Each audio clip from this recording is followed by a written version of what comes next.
आहे हो त्यांचं. निदान आज तरी त्यांना चिडू नका. दामिनी लगेच त्याच्या समोर बसत त्याच्या गाल्यांवर हळद लावत बोलते. त्यांचा हळदीचा कार्यक्रम चालूच होता की बाहेरून गडबडीत अनिल आत येतो. बाहेर त्याला नवरदेवाच्या वंदनाची तयारी करायची आणि त्यासाठी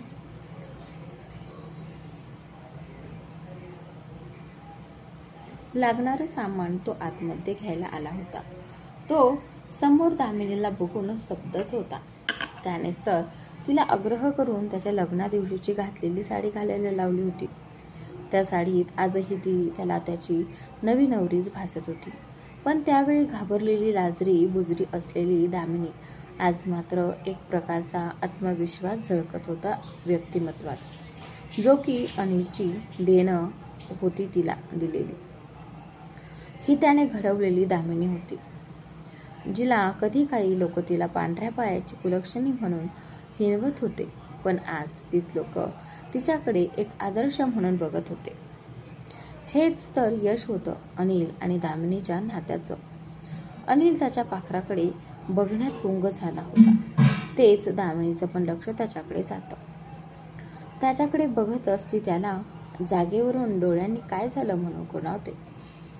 तर तसा अनिल पण आहे तेथूनच तिला तिच्या सुंदरतेची दाद देतो, ज्यावर दामिनी खूप सुंदर लाजते. अगदी त्याची गुलाबाची कळीच लाजून अगदी लाली लाल झाली होती. तेच अनिलच्या काहीतरी लक्षात येतं आणि तो तिच्याकडे बघतच तिच्याकडे जाऊ लागतो. त्याला असं जवळ येताना बघून दामिनी मात्र आता बावरून जाते. कान्हा, आता कोणता भलताच विचार चालू आहे यांच्या मनात. देवा, आता इथे सगळ्यांसमोर यांनी काही उलट सुरू केलं नाही म्हणजे झालं. त्याला तिच्याकडे चालत येताना बघून दामिनी मनातच देवाला हात जोडते. पण माहीत नाही का अनिलने बघून तिला असंच वाटून जातं की त्याच्या मनात काहीतरी भलताच विचार चालू आहे. तशी ती आता इथे थांबायला नको असा विचार करून तो तिच्या जवळ यायच्या आधीच तिथून काढता पाय घेते आणि तिला असं त्याच्याकडे तोंड फिरून जाताना बघून अनिलच्या कपाळावर मात्र आट्याचं जाळं तयार होतं. थोडे पुढे चालत जाऊन दामिनी मागे वळून त्याच्याकडे बघते तर अनिल काहीसा रागात तिच्याकडेच बघत असतो. त्याच्या कपाळावर पडलेल्या आठ्यांचं जाळं बघून दामिनी परत त्याच्यावरून नजर हटवते आणि हळदीचा हात धुण्यासाठी हॉलच्या मागच्या साईडला पाण्याच्या टाकीकडे निघून जाते. करावं यांचं. किती वेळा सांगितलं आहे यांना, 4 चौघात माझ्याशी बोलायला येत जाऊ नका. तरी परत तसंच करत असतात. आणि मग काही बोलायला गेली की बोलायचं तू माझ्यावर चिडचिड करते. कधी समजणारी आहे यांना काय माहिती. दामिनी स्वतःशीच बडबड करत टाकीच्या नळाजवळ पोहोचते. ती आता नाक मुरडत हात धुवायला पाण्याचा नळ चालू करणार की मागून कुणीतरी तिचा हात खेचतं. तशी बेसावध दामिनी गरकन वळून मागे खेचली जाते. किंचितशी भीती आणि काहीसा राग डोळ्यात भरून ती समोर बघते तर तिचे डोळेच मोठे होतात. समोर अनिलने त्याची धारदार नजर तिच्यावरच रोखली होती. अहो, काय चालू आहे तुमचं? सोडा मला. कोणी बघितलं तर काय विचार करल? किती वेळा एक गोष्ट सांगायची आहे मी तुम्हाला. थोडं तरी जागेचं भान ठेवावं माणसाने. व्हा बाजूला. ती त्याला स्वतःपासून लांब करण्याचा प्रयत्न करत होती. तर अनिल काय तिला सोडवायला तयार नव्हता. मी तिला आधीही सांगितलं आहे आणि आता परतही सांगतोय, मी कोणाच्या बापाला घाबरत नाही. इथे मी माझ्या हक्काच्या बायकोला जवळ घेऊन उभा आहे. कोणी आपल्याबद्दल काय विचार करेल मला त्याच्याशी काही घेणं देणं नाहीये. मी तर असंच माझ्या बायकोच्या मागे पुढे करत राहणार अगदी आयुष्यभर. मग भले कुणी काही बोलू देत. अनिल तिचे पकडलेले हात अजूनच जास्त स्वतःकडे खेचत बोलतो. तशी दामिनी रागातच नकारार्थी मान हलवत एक मोठा उसासा सोडते. तुम्हाला एक नसेल वाटत लाज, पण मला वाटते. तुम्ही बाजूला व्हा माझ्यापासून. काही चालू आहे तुमचं? अहो सोडा ना, येईल कोणी इथे? दामिनी आता पण त्याच्या हातातून हात सोडून घेण्याचा प्रयत्न करत होती. पण अनिल काय आहे काय हात सोडायला तयारच नव्हता. उलट तो तर अधिकच खोल तिच्या नजरेत अडकत चालला होता. अशातच तो एकदम तिच्या हातांना हिसका देत तिला जवळ ओढतो आणि तिचे हात स्वतःच्या गालांवर लावून घेतो.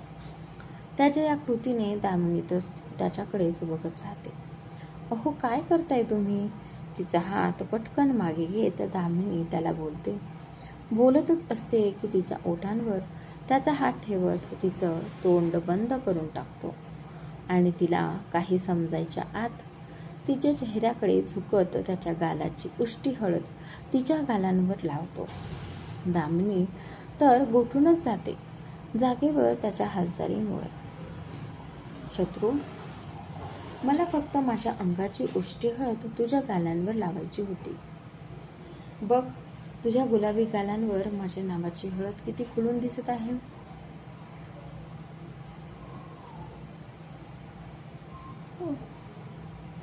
आता वाटतेस ना तू माझी नवी नवरी?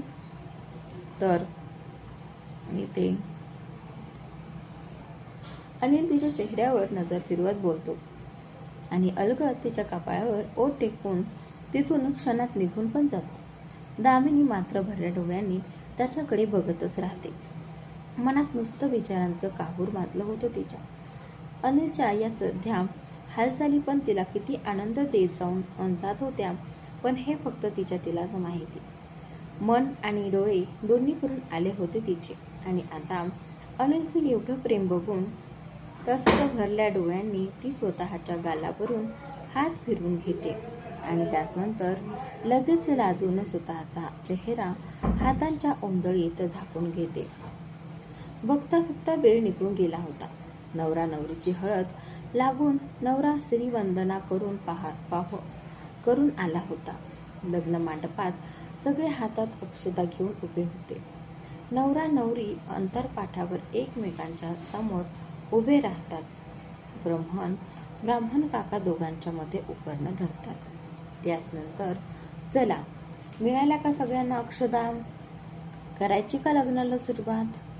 ब्राह्मण काका असे बोलताच दरवाजावर असलेले वादक तुतारी वाजवतात आणि रोहन कोमलच्या डोक्यावर लग्नाच्या पहिल्या अक्षता पडतात. जशी मंगलाष्टक सुरू होते, अनिल आणि दामिनीच्या डोळ्यांसमोरून त्यांच्या लग्नाचा दिवस तरळून जातो. दोघांचेही मन भरून येते.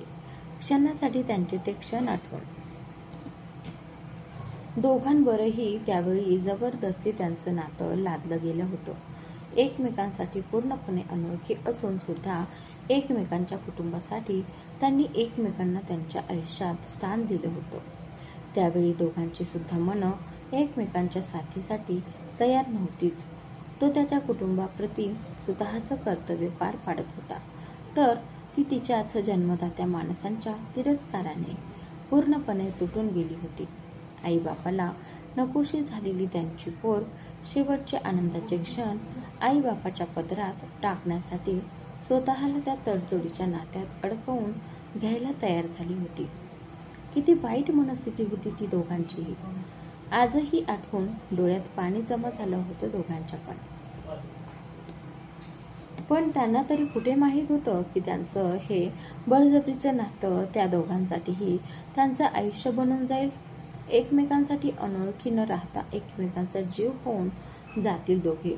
एकमेकांच्या आयुष्यात एकमेकांना सगळ्यात महत्त्वाचे आणि वरचं स्थान देतील. अगदी त्यांच्याही नकळत या गोष्टी त्यांच्या आयुष्यात घडत गेल्या होत्या.